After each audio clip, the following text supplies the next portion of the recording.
Okay, all right, so we're going to build now the tertiary structure. So primary structure is the string of pearls. Secondary structure is these hydrogen bonding that forms kind of corkscrews called alpha helices or pleated sheets, which is what their name is. So let's now take these structures and put them all together.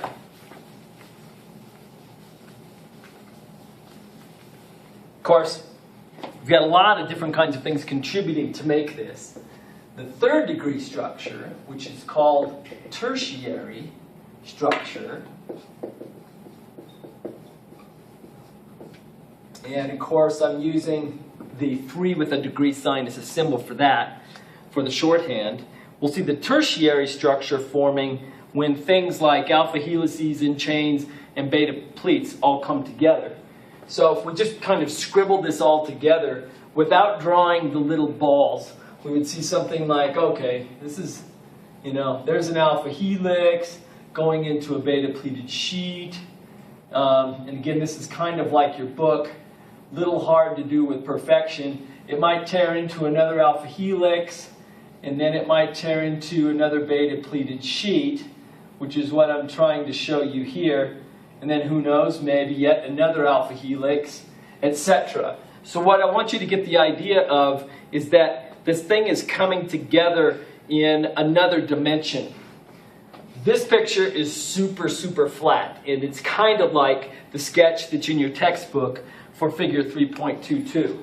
So figure 3.22, take a peek at that again. What we want to do, though, is get some three-dimensionality to it.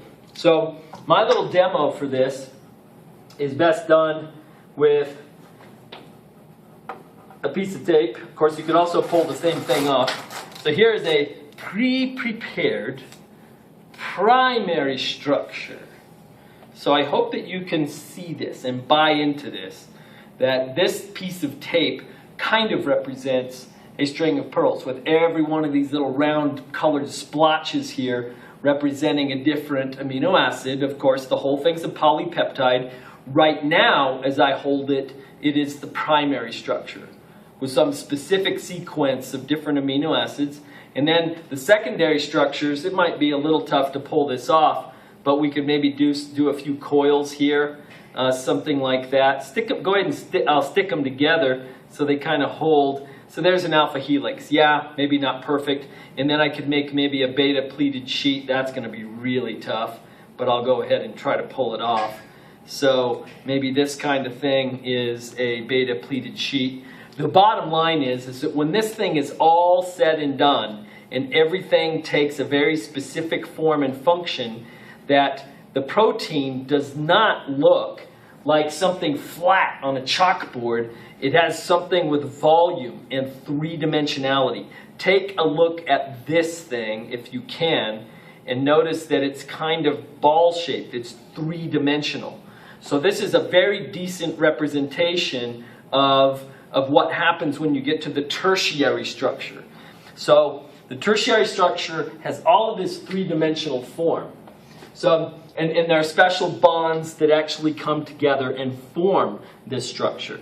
There's a nice section on it in the book, but there's a lot of things that contribute to it. If you go to figure 3.21, figure 3.21, and what we're going to do here is we're going to look at chemical forces that contribute to the protein shape.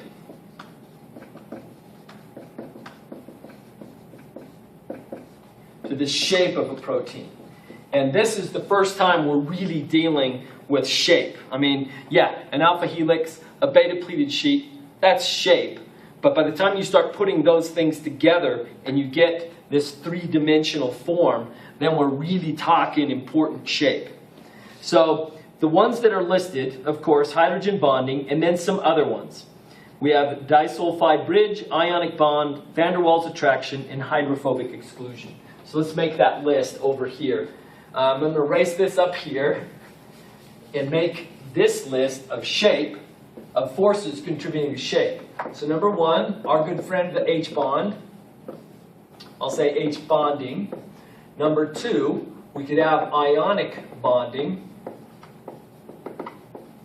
Now, I want you to look at that amino acid table and see if there's any amino acids that have R groups that actually ionize and give either a full positive charge or a full negative charge. If they ionize, then they are candidates to participate in ionic bonding, which would be the full charge attraction of opposite charges. So a positive charge of an ion is attracted to a negative charge of an ion, and that's an ionic bond, which you know is just below covalent bond, just above hydrogen bond in strength. So ionic bonding can form. There's one we haven't talked about yet on the top of the page called van der Waals attraction. Now let's just do the other bond. We have a disulfide bridge. That's another one, I'm sorry. Disulfide bridge. Disulfide bridge. Now, this actually is a covalent linkage. And it's a covalent linkage that requires these sulfhydryl groups. So a very special thing here requires sulfhydryl group. You just got done memorizing the structure of a sulfhydryl group in the functional group table for exam 1. So you guys know what this group is, and if you have 2 of them together, they tend to form a covalent bond between the 2 sulfurs. So take a look at this. It's a special bond that plays a crucial role in shaping proteins. It's called the disulfide bridge. Then the next one that's in your table is called van der Waals attraction.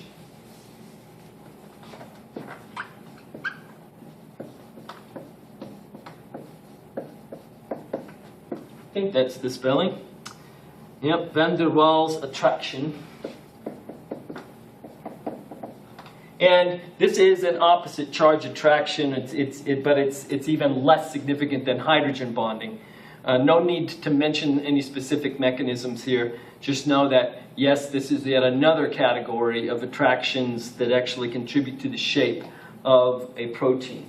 And then the other one is what we call hydrophobic exclusion. Okay.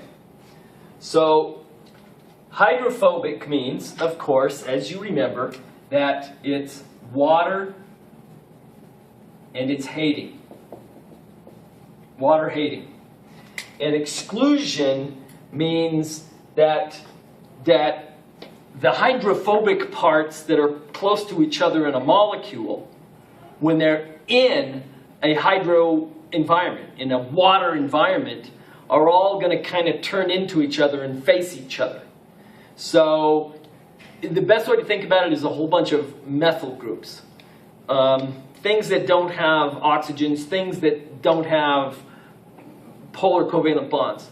So we have these hydrophobic R groups, and what they do, instead of embracing water, which they hate and they can't do, they are turned to the inside, and on 3 dimensions, they're all facing each other.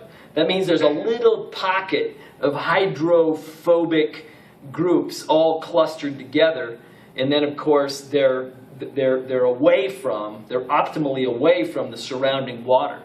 And since water's the solvent of life, I mean, good grief, how much time did we spend establishing that point with all the properties of water? So water's the solvent of life, and things that are hydrophobic hate it. So what they're going to do is, like with like, hydrophobic R groups all clustered together, and then the water can be to the outside. So you can see pictures of these in the textbook, and I think that this is a really good thing to look at. These are the 5 forces that are contributing ultimately to this, which of course is kind of a not so bad, at least visualization for the 3-dimensional structure of a protein. Here's the most important thing that I'm going to say now on this little lecture, certainly so far. So for proteins, as far as proteins are concerned, shape determines function. I need a better blue. Shape, hope you can read that. Shape determines function.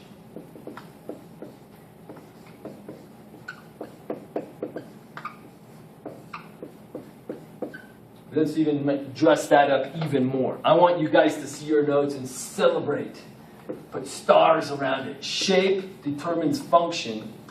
And of course, if that's the case, that means that further upstream, that sequence, which is what we call the primary structure, sequence of the amino acids, so amino acid sequence determines shape.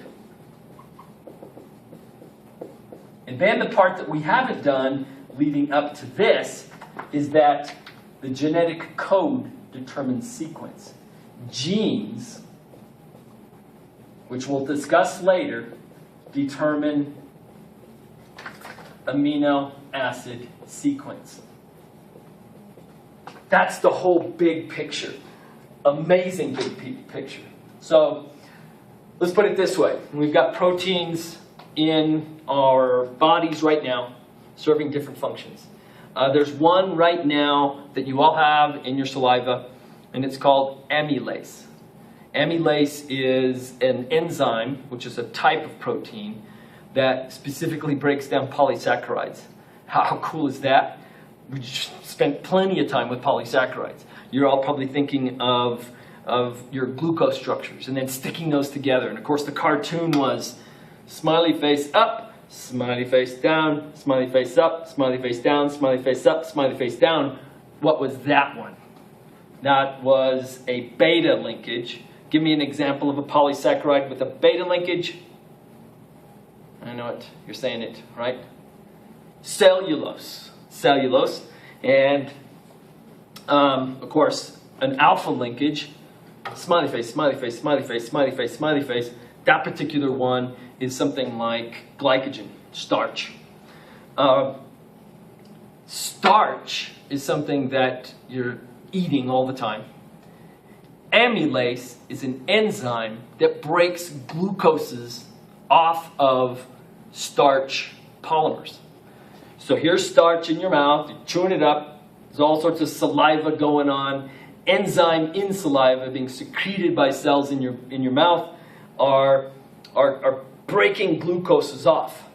In that respect, if you eat a starchy food like a pasta or a baked potato or something, you're basically just throwing glucose at your body. Because this protein up here called amylase is breaking off the glucoses. So let's go one step further. So here we have a protein called amylase breaking off glucoses. That protein's shape determines its function. So in order to break off glucoses, it has to have a certain shape to bind to the smiley face, smiley face, smiley face. And then below that, this amino acid sequence was determined ultimately by a sequence of bases in your DNA. So remember the bases of DNA. Another review piece here. A, G, C, T. Of course, I want you to all immediately think, based on your studies, which of those are purines, which of those are pyrimidines. On a bigger scope, what in the world is a nucleotide? You should be thinking about that. And of course, what is complementary base pairing? So which one binds to which one, and then what's the other form? So adenine to thymine, and C to G, cytosine to guanine. And then of course I have to ask also, what's the one that shows up in RNA that's not in DNA? So it's U, standing for uracil, and that replaces tyrosine. I said tyrosine, which is an amino acid. Sorry about that. It actually is, whether you know it or not, about 8:15, so I think I'm tired. Anyway, let's pick this thing up. So back to this shape. Shape is function. Shape is function. Okay.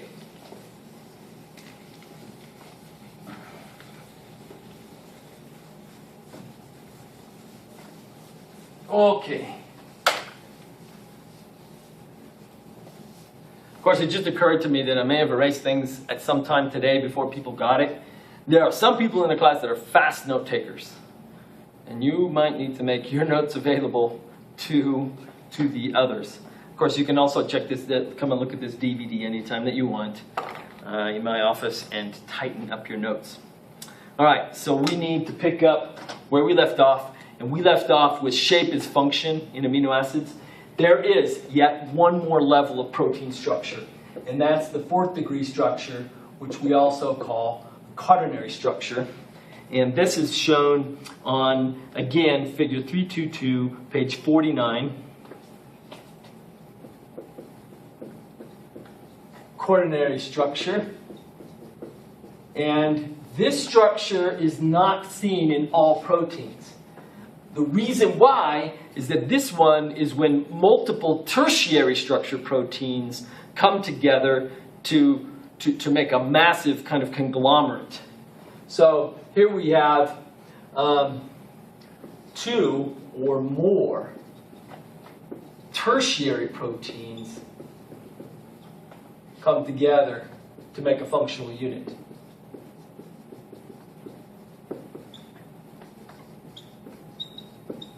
A functional, in this case, quaternary protein.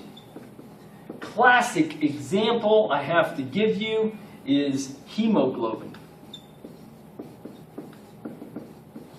Hemoglobin is a protein that we've got coursing through our veins because it's the oxygen transport. And hemoglobin is made up of 4 subunits. And there are 2 subcategories of these units. It has 2 alpha subunits, and it has 2 beta subunits. And you see how many times have we used alpha and beta in this class so far? This is the 3rd at least. So made up of 4 subunits, 2 alphas and 2 betas. And if you were to draw hemoglobin, I have a reference to a picture in hemoglobin. And let's see if I can do that.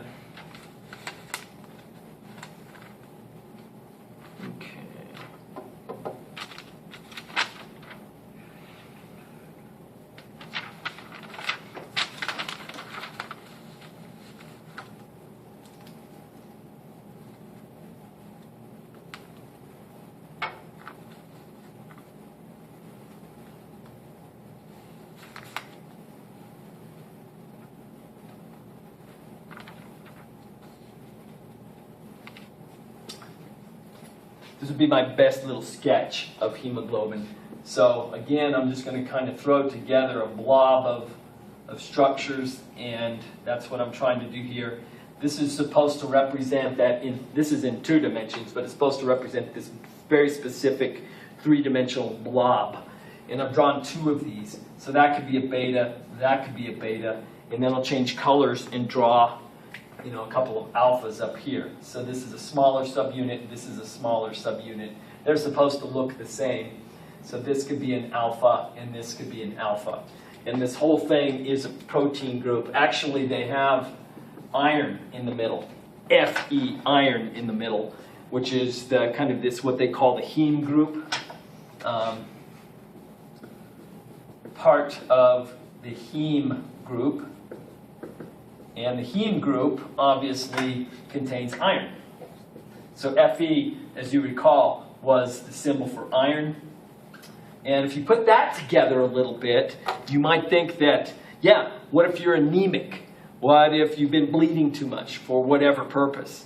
And if you are anemic, one of the things that they try to do is boost the iron in your blood because you are losing iron in the process. So, and that's it. Take another little break.